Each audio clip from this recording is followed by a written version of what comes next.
사도신경으로 신앙 고백하심으로 아침 예배를 시작합니다. 나는 전능하신 아버지 하나님, 천지의 창조주를 믿습니다. 나는 그의 유일하신 아들 우리 주 예수 그리스도를 믿습니다. 그는 성령으로 잉태되어 동정녀 마리아에게서 나시고 본디오 빌라도에게 고난을 받아 십자가에 못 박혀 죽으시고 장사된 지 사흘 만에 죽은 자 가운데서 다시 살아나셨으며 하늘에 오르시어 전능하신 아버지 하나님 우편에 앉아 계시다가 거기로부터 살아있는 자와 죽은 자를 심판하러 오십니다. 나는 성령을 믿으며 거룩한 공교회와 성도의 교제와 죄를 용서받는 것과 몸의 부활과 영생을 믿습니다. 아멘. 찬송가 289장 주 예수 내 맘에 들어와 함께 찬송합니다.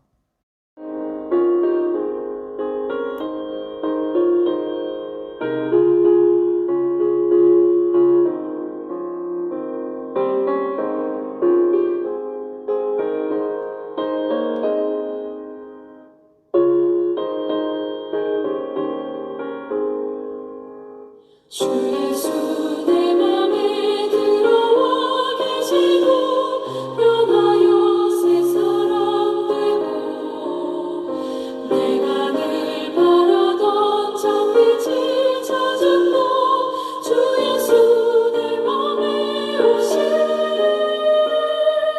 주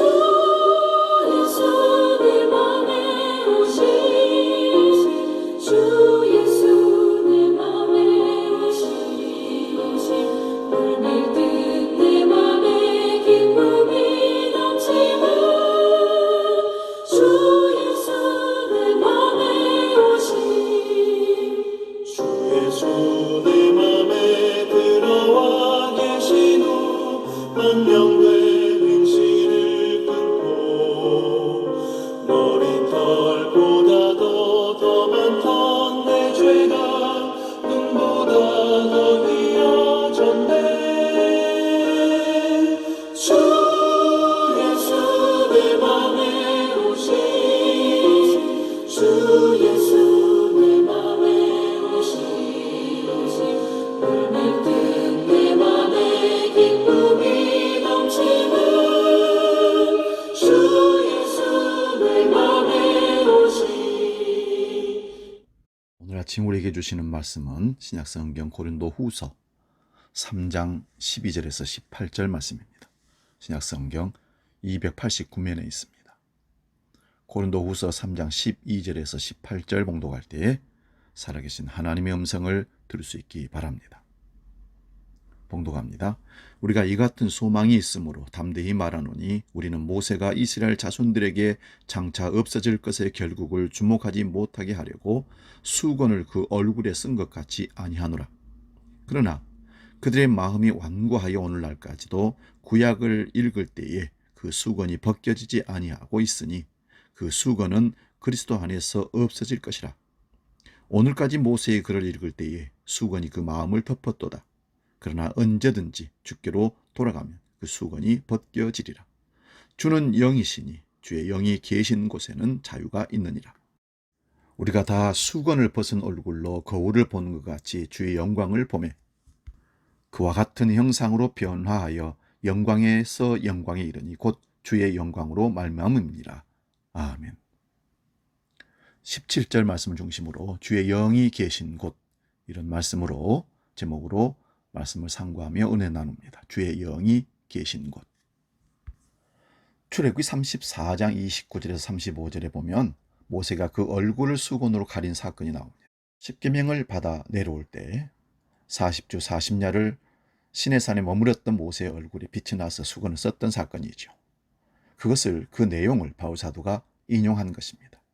모세의 얼굴에서 발했던 광채는 모세를 통해 반사된 하나님의 영광이었습니다. 그러나 그 영광은 그가 죽을 때까지 계속된 것이 아니고 그가 율법을 하나님께 직접 받는 과정에서 일시적으로 나타난 현상이었습니다.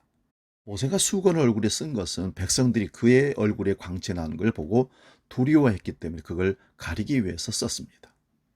바울은 말씀을 덧붙입니다. 모세가 수건을 쓴 것은 백성이 장차 없어질 것의 결국을 주목하지 못하게 하려는 목적이었다는 것입니다. 즉, 잠시 일시적인 기능만을 하는 율법에 집착하지 않고 그 너머에 있는 영원한 영광을 바라보도록 하는 목적이 있다는 것입니다.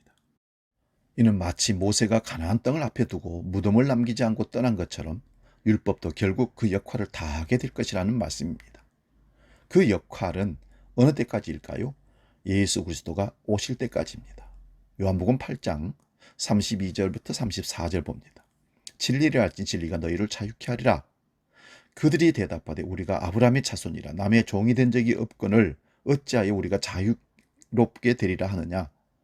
예수께서 대답하시되 진실로 진실로 너희에게 이르노니 죄를 범하는 자마다 죄의 종이니라. 하나님은 자녀가 허무한 데 굴복하는 것을 굉장히 싫어하십니다. 세상 것 썩어질 것에 인생의 목적을 두고 달려가는 그것, 하나님이 대단히 싫어하십니다. 여러분, 자신의 자녀가 돌과 나무 세부치 앞에 머리를 조아리 절하는 것을 보면 복달라고 하면 부모의 마음이 어떻겠습니까? 똑같이 믿음의 사람들이 자유를 잃고 허무한 돈과 사상과 죄의 노예가 되어 살아가면 우리를 창조하신, 우리를 부르신 하나님은 얼마나 마음이 상하시겠습니까? 13절에 보면 쓴 것 같이 아니하노라 했을 때 쓴 것이라는 단어가 나옵니다. 완고하여 딱딱하고 두꺼운 가죽으로 씌우다라는 뜻인데 이것이 수동태로 사용되고 있는데요. 이는 하나님께서 이스라엘 백성들의 지각을 어둡게, 다시 말하면 깨닫고 아는 것을 어둡게 하셨다는 사실을 암시하는 겁니다. 율법을 연구하고 율법을 귀하게 여긴 유대인들이지만 그들은 구약 성경을 민족주의적 관점에서 자의적으로 해석하고 집착하여 선민사상에 빠지게 됩니다. 그리고 율법주의에 빠집니다. 구약 성경이 명백히 말하고 있는 그리스도 예수를 바라보지 못합니다. 그래서 쓴 것이라는 것은 덮어놨다는 것입니다. 유대인들은 참으로 은혜에 합당한 백성이 아니었습니다. 본문 14절을 보면 그러나 그들의 마음이 완고하여 오늘날까지도 구약을 읽을 때에 그 수건이 벗겨지지 아니하고 있으니 그 수건은 그리스도 안에서 없어질 것이라. 바울은 수건이 그들의 마음을 덮고 있다고 했습니다.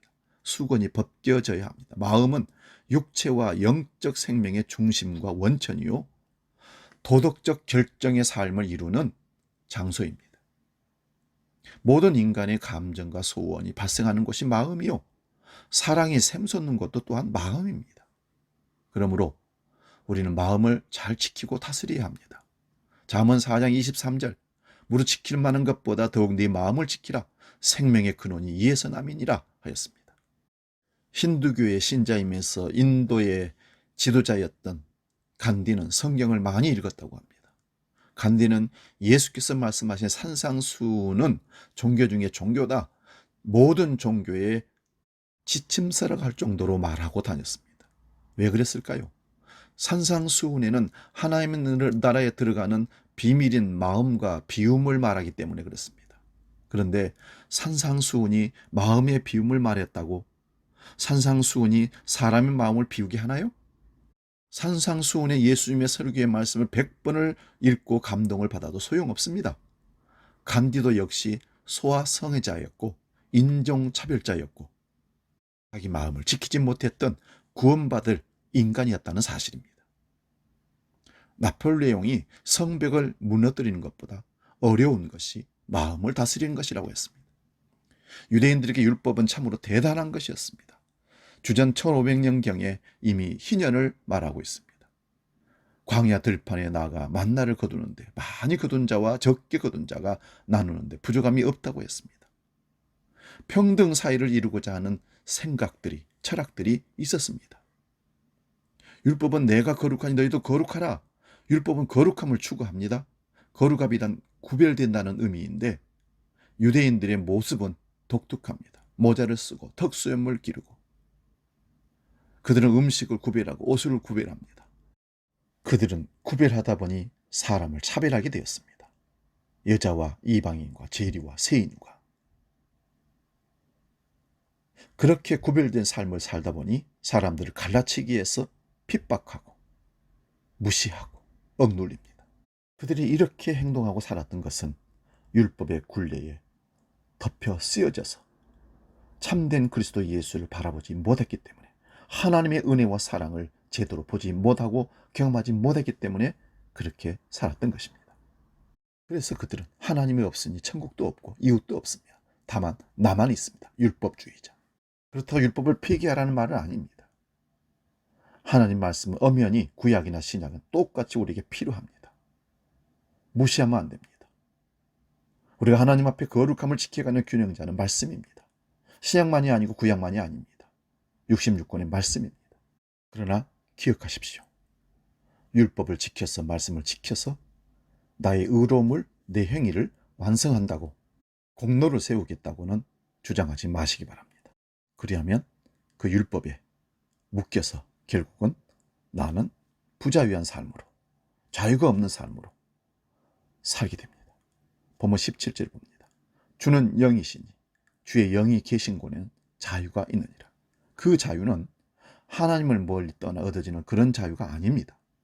하나님은 우리와 자유로운 인격으로 만나기를 원하셨고, 우리가 인생의 무의미와 두려움에서, 죄짐에서 자유하기를 원하셨습니다.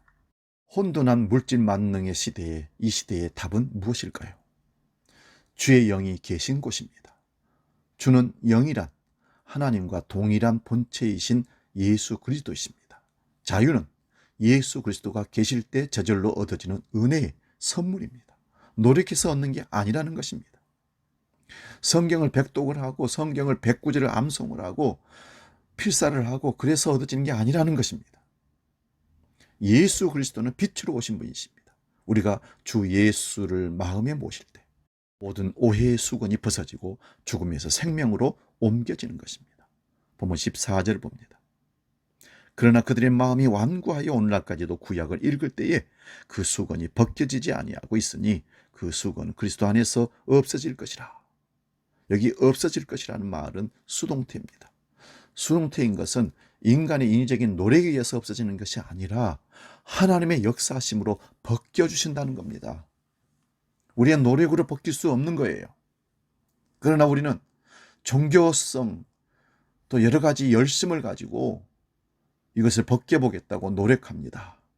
그럴수록 우리는 힘들어지고, 그럴수록 우리는 성취감을 만약에 맛본다면 교만에 빠지게 됩니다. 결국 나는 아무것도 할 수 없는 존재입니다. 수건 벗어지는 일은 그리스도 안에서 이루어지는 것입니다. 주의 영이 함께 하심으로 영적 지각이 이루어지고 모든 짐에서 자유로워지는 겁니다. 그 축복은 하나님이 기뻐하시는 자에게 주시는 겁니다.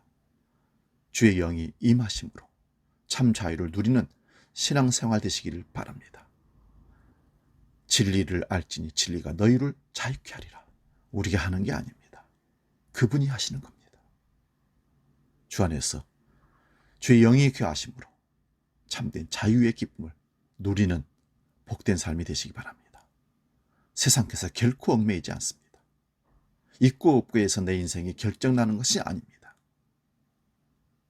주의 영이 계시면 우리는 가치 있는 인생을 살고 성공적인 삶을 살아낼 줄로 믿습니다. 복음 찬양, 성령이 오셨네 찬양하고 기도하고 마칩니다.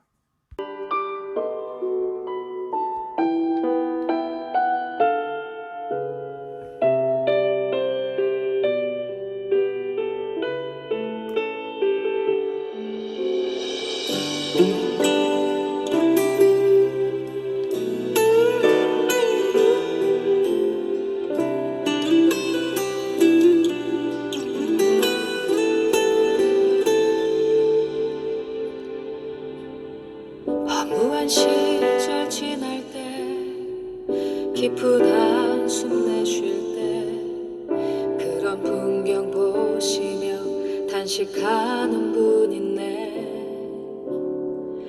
고와 같이 너희를 버려두지 않으리. 내가 너희와 영원히 함께하리라.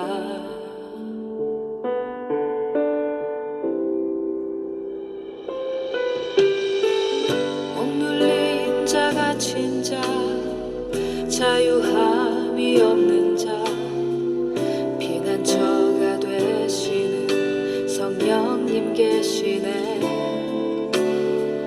주의 영이 계신 곳에 참 자유가 있다네 진리의 영이신 성령이 오셨네 성령이 오셨네 성령이 오셨네 내 주에 보내신 성령이 오셨네 우리 인생 가운데 친히 찾아오셔서 그 나라 꿈꾸게 하시네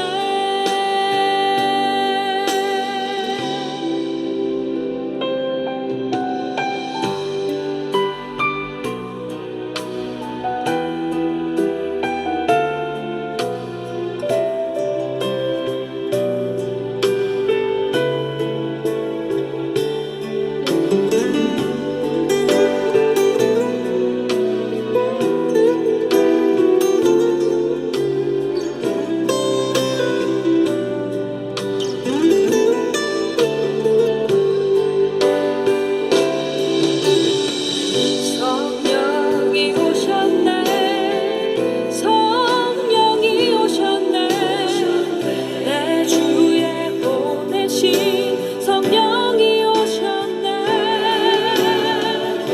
우리 인생 가운데 친히 찾아오셔서 그 나라 꿈꾸게 하시네 기도하겠습니다. 우리가 무엇 때문에 자유를 누리지 못하고 있습니까? 주의 영이 계신 곳에는 자유함이 있다 하셨습니다. 성령이여 우리 가운데 오셔서 다스려 주시고 세상 어디에서도 얻을 수 없는 자유함을 영 안에서 누리게 하여 주옵소서. 그 성령님을 사모합니다. 우리 모든 믿음의 백성들에게 영으로 찾아오셔서 참된 자유함을 허락하여 주시옵소서. 이제는 우리 주 예수 그리스도의 은혜와 아버지의 크신 사랑과 성령님의 감동, 교제 역사 충만케 하심이 우리 모든 믿음의 식구들 머리 위에 인생길 위에 영원히 함께 하시기를 간절히 축원하옵나이다. 아멘. 그 나라 꿈꾸게 하시네